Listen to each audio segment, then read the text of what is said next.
last week would have been the end of the RuneScape economy as we know it, if something wasn't done and done quick.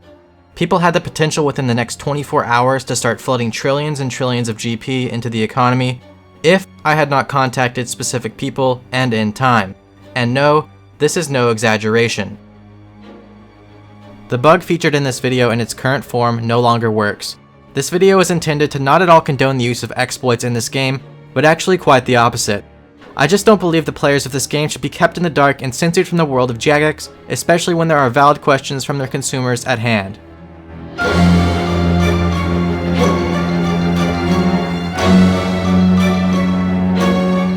Before I get into the content of this video, I do want to recognize that some people will be mad at me for uploading this, and that would most likely be Jagex and some of the people involved.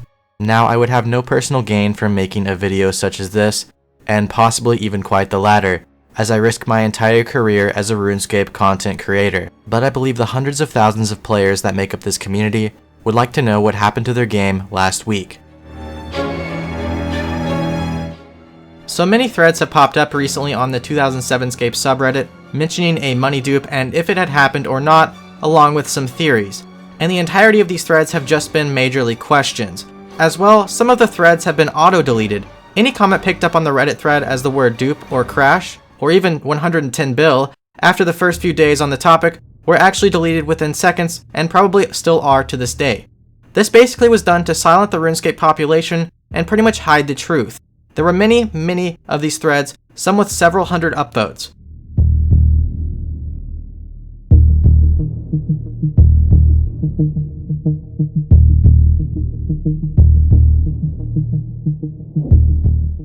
As you can see, even some members on the thread even tried spelling dupe with different characters so their messages wouldn't get auto-deleted by Jagex's censorship. So as you can tell from their own actions already, they wanted to keep this whole topic under wraps. But all of these threads all sprung from one event. Fortunately, that one event directly involved me, and well, let's just say I don't like keeping secrets from the public. And if you can't guess from the title, this event involved duplicating GP at an extremely rapid rate. So several things occurred which I will talk further in part 2, but this led up to me finding that a dupe was active inside of the game. I quickly spammed for the JMods on Twitter, then proceeded to private message them in the content creation Discord. When I heard nothing for several hours, which to be honest is the typical norm in my private chats with them, if not days sometimes or even at all for that matter, I was basically then forced to spam them in the general chat of the content creation Discord to maybe get their attention. Meaning that every single creator in the Discord saw the issue at hand. This is important because some creators slipped up who were actively streaming and mentioned possibilities of the dupe, and therefore the rumor began. But as you will see later, this wasn't just a rumor. Apparently a duplication glitch happened last night. Soon after a Twitch streamer slip up, a Reddit thread pops up. People started asking questions. So one of the first JMod responses to the entire issue in the creation Discord, after several hours of my report having little response, was a comment to tell everyone in this Discord that they would somehow soon be NDA'd or put under a non-disclosure agreement. They then basically proceeded to say that we should make sure nothing gets leaked from the Discord, and that the Reddit post they found instantly with just literally a couple of upvotes warped the message of the entire Discord in its transfer. But as you'll find out later, this Reddit thread had nothing to do with even the content creation Discord at all, and we kept getting reminded about the NDA at hand. At the time, it was sort of to be expected, but perhaps better contact and gratitude at least would have been more appropriate along with the warning. My problem with all of this though didn't really come till later on, as I don't really think players respect being kept in the dark on an issue which obviously has some traction and has been brought to light to some people's attention, and is so serious. This is especially true when hours later the issue at hand already had been fixed, even though the censorship still continued past that time, and the fix caused more problems to unrelated players not being able to log in, who were just left pretty much clueless. That is because Jagex implemented a fix about 12 hours later, and this led to some clients not even being able to load, and probably hundreds if not thousands of people not even being able to play RuneScape for a very long period of time. But of course, even days after the fix, these players questioning why their clients wouldn't load would get no response from any moderator or any person of staff. Even the forum moderators on the subreddit themselves seemed to be pretty confused. And no, Jagex didn't confirm with me that it had been fixed, because they refused to tell me any information on the subject, and basically said we can't tell you if it ever happened in the first place. But fortunately already, I knew the whole story, and I'm not going to keep that a secret.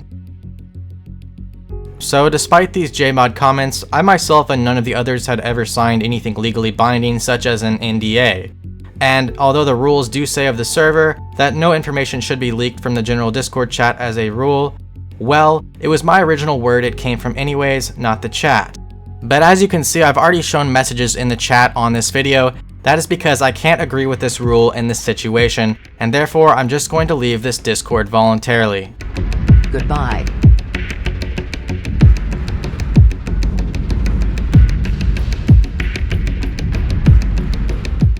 So the better question is, how did the dupe occur? How did I know of its existence before anyone else? And why did I report it? Well, I currently make a series where I limit myself to do certain tasks at a bare minimum combat level. And this has put me in some scenarios where very minor bugs were used, as in this series, really anything goes to get that lowest combat level goal. So throughout my personal experiences, I have ran across several minor bugs, learned many things, and made contacts with like-minded individuals. Prior to this series, and still to this day, I have been admin in Limited CC. This is a clan chat where similar people gather together in attempts to do something unique to their account.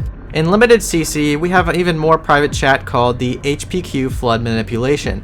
In this group, we talk privately about ideas and possible mechanics or bugs that could be used for very obscure minor things. Most of our talk is all hypothetical and the majority is never even tested. Speaking of which, around the time of my Monkey Madness video, we were looking into ways of dealing with quest experience reward removal, as you can see here. Well, it wouldn't know where to log you out, and instead it would revert your account profile back to the save 15 minutes prior before every update. But quests and checklists have a hard stick to the character where EXP rewards don't. This meant you could do a quest and get the EXP reward, and even if you got rolled back 15 minutes, your quest would stay there, but your EXP wouldn't, and it would allow you to make some very nice accounts. So in that clip, I was specifically talking about server updates and how you could revert XP from quests possibly by putting a weird save state on your account up to 15 minutes prior to the update. Although this didn't work, there was something similar to a server update, which was known as a server crash. In a server crash, the system doesn't know where to place your account, and therefore it will roll you back either 15 minutes or to the last time you logged off on the account within that world that last crashed. This can be seen in very old VODs of Ice Poseidon's drop parties where people's account profiles were frozen for around 2 hours before finally becoming released. But these crashes could be used not just for reverting quests, theoretically they could work the same way for reverting trades and coins under certain steps. These were our theoretical steps at the time. You trade 2 bill from account A to account B, then relog on account B, then trade 2 bill from account B to account C, then relog on account C, and so on. This could indefinitely be repeated as fast as you could trade between accounts within the 15 minutes prior to the crash. This is because when the world crash would occur, it would roll back your account to its last login on that world, which in this case, the account would still have the GP it traded as long as it relogged and rolled into the server crash. Once a server crash occurred, the accounts in the crash would be frozen for quite some time, and this means if you somehow managed to crash the servers, well, you could indefinitely dupe GP in a 15-minute time span. But the question was, how would one crash the servers? Well, when reviewing previous crashes from Ice Poseidon's stream, you can notice a few things. First, there was a large crowd generally gathered in the same place. Second, there were a lot of actions going around in that area with many players attempting to click specifically dropped items in one singular location. But the people were still spread out. And 3, the worlds were almost full, if not completely full. So a couple of people in the HPQ Flood chat had the resources to maybe test this theory. One person had many accounts, and yet another person had a client to log into all of these accounts simultaneously to perform said actions. Before I go any further, this is my stance in the area of bug abuse, as seen in a prior video here. Therefore, there is no real black and white line of what is acceptable or not within the bug abuse rule, just like there is none with the offensive language rule. But you can typically tell if something is going to be bannable, if it is extremely game-breaking, or even ruins the entire RuneScape economy, such as duplicating items. So one day I awoke to 2 members in the HPQ Flood chat claiming they had crashed 2 entire worlds the night before. And according to them, although their accounts were locked for several hours, the dupe didn't end up working at all, And well, that was the end of the story.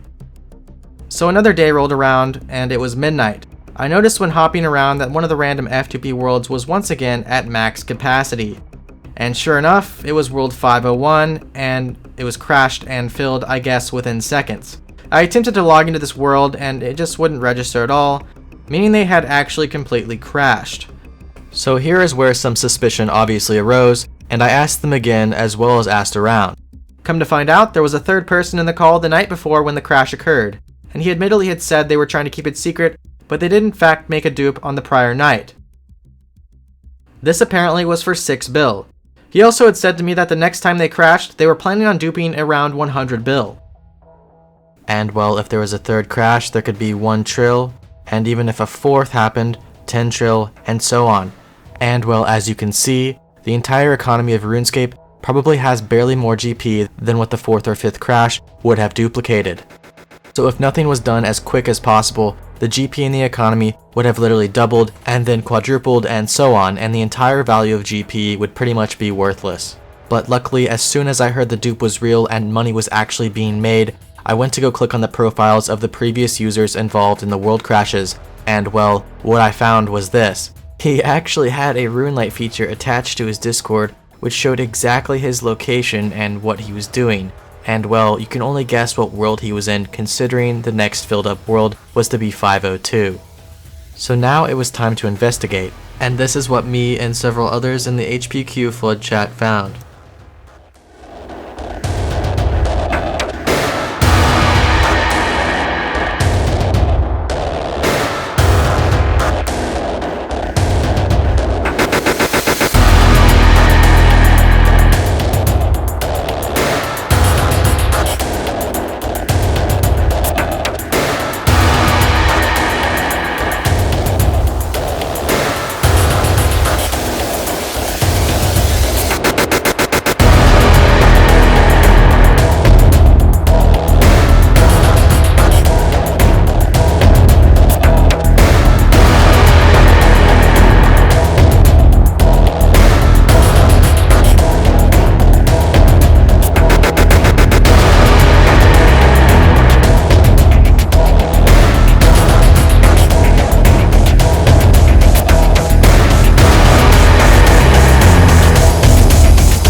So it seemed by pathing nearly 2,000 characters into one area such as Clan Wars Free-For-All, with several actions such as attacks and armor switches, this would crash the server.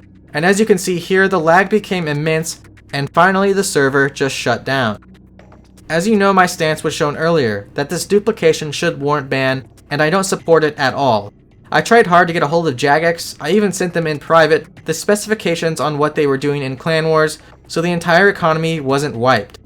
I mean, I could have been that guy and blackmailed the 2 users doing this, while then taking a cut, probably driving off with a Lambo the next day. But I want to think what I did was the right thing here.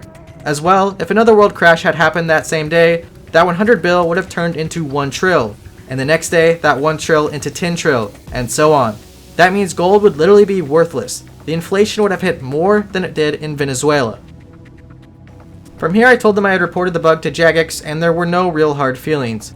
And that is why they came to me with some information. And respectfully, this was much more information than Jagex gave me themselves. 24 hours later, they showed me what I had previously witnessed, and it seemed like it no longer worked with an identical example. So this made me feel a lot better. It seems as if the servers now lag, but at the time of when they looked like they would crash, they would somewhat regenerate completely.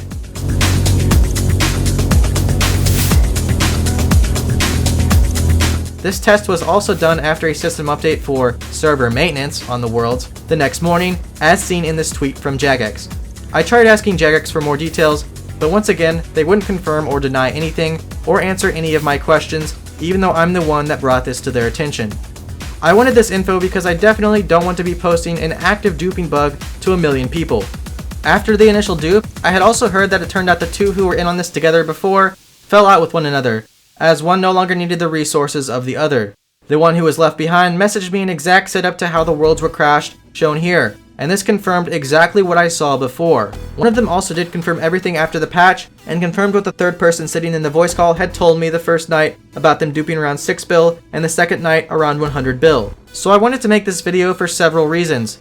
The first was to bring awareness to how easily an online currency can be exploited and reduced to almost nothing. In a game like RuneScape, the currency has an immense worth, and if precise security measures aren't looked over well and an economy such as this crashes, well, it can discourage members from even touching the game ever again, as now their hard-earned gold would be deemed worthless. Secondly, and once again, I wanted to bring the fact to the table that I don't believe in how the majority of Jagex handles their response to critical updates and events such as this. They hid information and censored their community, who had valid questions on the fact at hand after the dupe was actually patched, and similar questions about why all of a sudden clients aren't even loading was not even addressed. Thousands of people couldn't play the game for the last few days and no one knew why. Patches affect the entire game, not just one aspect. Because of this publication, I likely will not be receiving any more support in the future from Jagex, and possibly this video won't even make it to Reddit. But I just wanted to say that is somewhat ironic, because well, if I didn't report this bug as soon as I did, today the entire economy would be shot. On a very last note, I'll leave you with this. How many events has Jagex kept hidden from their own community? Ones especially that impact a paying player base unknowingly. And how many will they continue to hide in the future? Thank you all for watching, and I hope to catch you all in the next video.